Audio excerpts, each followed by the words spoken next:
Days Gone is an action-adventure video game developed by Band Studio and published by Sony Interactive Entertainment.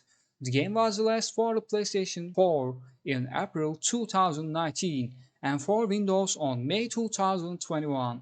Today I will try to answer the "Is Days Gone worth playing in 2024" question and will be sharing my own experience with the game. Let's start.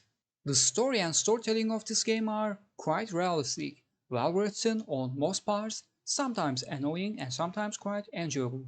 Has some interesting plot twists here and there and had some glitch moments as well. One of the things people don't like about the story is being kind of slow burn, not rush things and needing time to learn more stuff, but honestly, that only makes the storytelling better and more realistic. But that's all I can say without any spoilers, so I kind of need to give spoilers to talk about the details. So this is a warning for you. If you haven't played the game yet, please skip the next segment of the video. The story starts while our characters are inside of zombie apocalypse. We see Deacon, the main character's wife, getting stabbed and he puts her in a helicopter to go somewhere with the doctor, or she's going to die from the blood loss. And they had only two spots in a helicopter and he couldn't take his best friend, Boozer. So knowing Boozer would die alone, he decides to learn where they're gonna take her and go with Boozer on the bike. And then we fast forward 2 years later and learn that his wife died.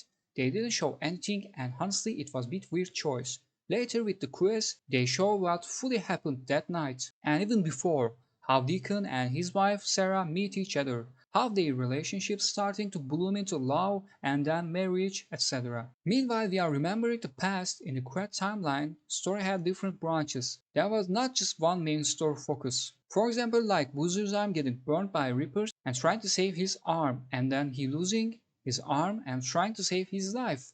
And then after saving his life, trying to save his soul and trying to give him a reason to live.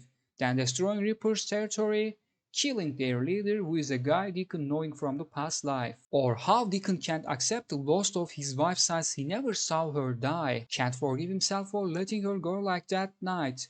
How he constantly seeks closure, but at the same time not losing hope and believing she might be alive, seeking help from near personnel who take her in that helicopter that night, and in the end finding her in militia camp as a lieutenant, while trying to save her from there, learning she was working on a cure to the virus, and even learning she was one of people working on creating the virus without knowing and getting used in the process in the past. Deacon and Sarah having some cold and hard times, but with the progressing more with the story, their love starting to bloom again.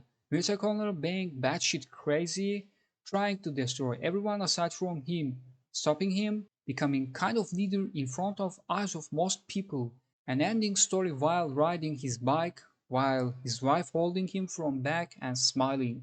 Honestly, aside from how dumb Iron Mike was, how his dumb act with Reapers ended up with lots of innocent people getting killed, then again letting Schizo go, backlashing Deacon and Sarah on militia camp, and again after Schizo telling the location of the Lost Lake to the colonel, innocent people dying because of him, and even at last he losing his life because of how foolish he was, and even he accepting he was wrong while dying, but yet people in his camp and even Deacon acting like he wasn't dumb as fuck and ignorant. He wasn't the reason a lot of innocent people losing their life and keep saying for the Iron Mike while doing attack on Colonel, etc. So didn't had big problems.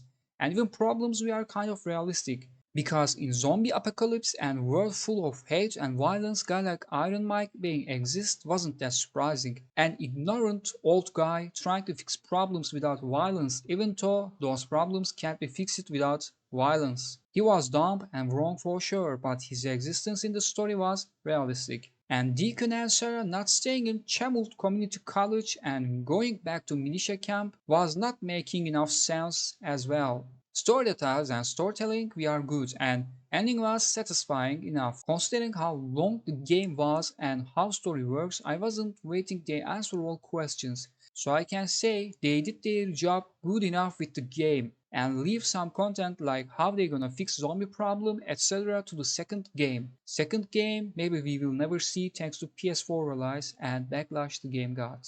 Let's talk about combat mechanics. First of all, I should say for a zombie game like this, melee combat wasn't good nor viable, considering some of the other zombie games like Dying Light have done amazing job with the melee combat despite being an FPS game, and this one doing not a good job despite being TPS game was a bit disappointing to be honest. Melee weapons here is quite weak, and considering zombie hordes exist on very big numbers, melee is not really good idea to use, so it's style choice. Our game focuses on numbers, stressful and realistic fights when it comes to zombies. So their real focus on combat is guns and throwables and traps, and they are well made. We have lots of different guns, lots of different throwables, traps and things you can kill zombies. They give you quite variety of tactics you can use, and even though sometimes annoying things not always go as you planned. Combat, especially at first hours, was very heavy, stressful and realistic. This was one of games where I really felt like I was in zombie apocalypse and struggled with the zombies. I had to play on stealth and had to avoid fighting with multiple zombies same time. I have to learn how to aim to these zombies. Zombies will walk like real zombies, stumble, walk weirdly and make hard to hit their heads, make it hard to kill them. And hordes was another story. They had needed you to use your brain, your tactics, your skills, throwables, guns, nearly everything. Even in the end game, some certain hordes were quite hard to kill. They were unpredictable at some moments, and only one mistake could have to kill you. So they are quite enjoyable to kill. But we have progress feeling as well. The more you progress with the game and get better guns and skills, killing small hordes becomes easier, and you can feel you progressed well and became more powerful. We have 6 human and 3 animal zombie enemy types, 4 uninfected human enemy types and 3 different uninfected animal enemy types. Considering the story, enemy variety is not bad, because in the story we have been told zombies have just started evolving into new types, so things we are just starting in this game. Considering that these many zombie types are acceptable, and since even basic zombie enemies are designed well and move like zombies, that's not a real big problem. Bosses on the other hand had more variety. First of all, hordes are already like boss fights, and some hordes like old Sawmill gives that vibe pretty well. Then we have special bosses you can fight only for one time like Carlos and Schizo, and then we have bosses became elite enemies later on like Breakers. In fact, Breaker boss fight was my favorite, and I even have boss fight video on my channel already. So for enemy and boss variety and quality, the game is decent, but it could have been better for sure. And open world. Open world is where you drive your bike, encounter with random enemies, find zombies and hordes, and do side and main quests. Especially in first hour, this open world is quite stressful, realistic and enjoyable.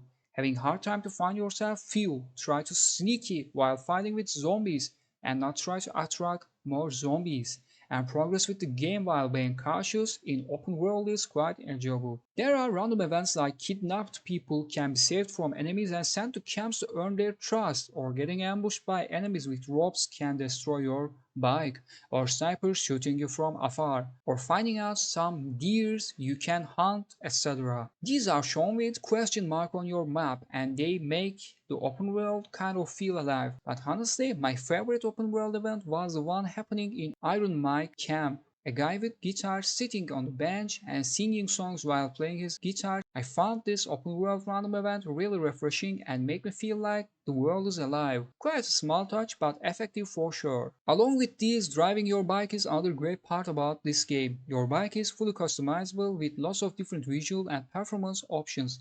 And I should say, your bike really feels like your partner.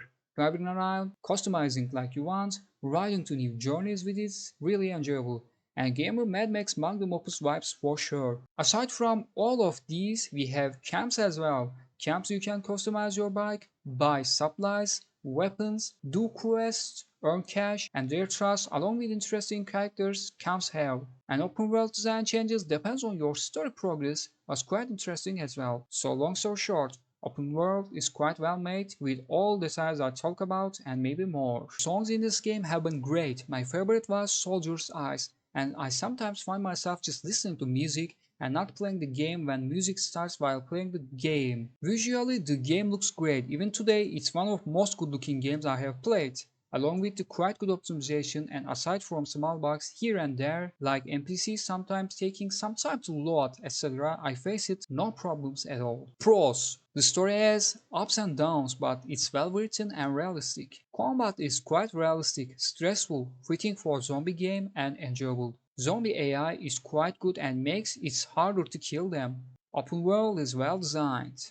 The existence of bike and being fully customizable to your liking is pretty good. Music and songs are great. Visually, the game looks beautiful and has good optimization. Cons: some characters like Iron Mike and Schizo are really annoying. Even though combat is pretty good, meta combat feels like wasted opportunity. Enemy variety could have been better. Even with the latest engine, bike feels a little bit slow. There are mods fixing the problem, but I wish it was faster by the original game standards. Verdict: my answer to is it worth playing is definitely yes. This is one of best, if not best, zombie apocalypse games I have ever played. Even though it's not perfect, it's still pretty good, and I suggest this game to anyone who want to play open world zombie game with a good story and well made combat. You might ask why this game is not popular if it's this good. Sadly, the game had a bad PS4 release, thanks to PS4 being not powerful enough for the game, and they are not doing a great job with the optimization. There are visual bugs in the game and optimization problems. And along with the world community not liking the main character being Sam Witter, a white motor club member, the game got huge backlash. PC release happened 2 years after PS4 release and it was far better. And today, the game has no big bugs or problems and has mostly positive reviews on Steam.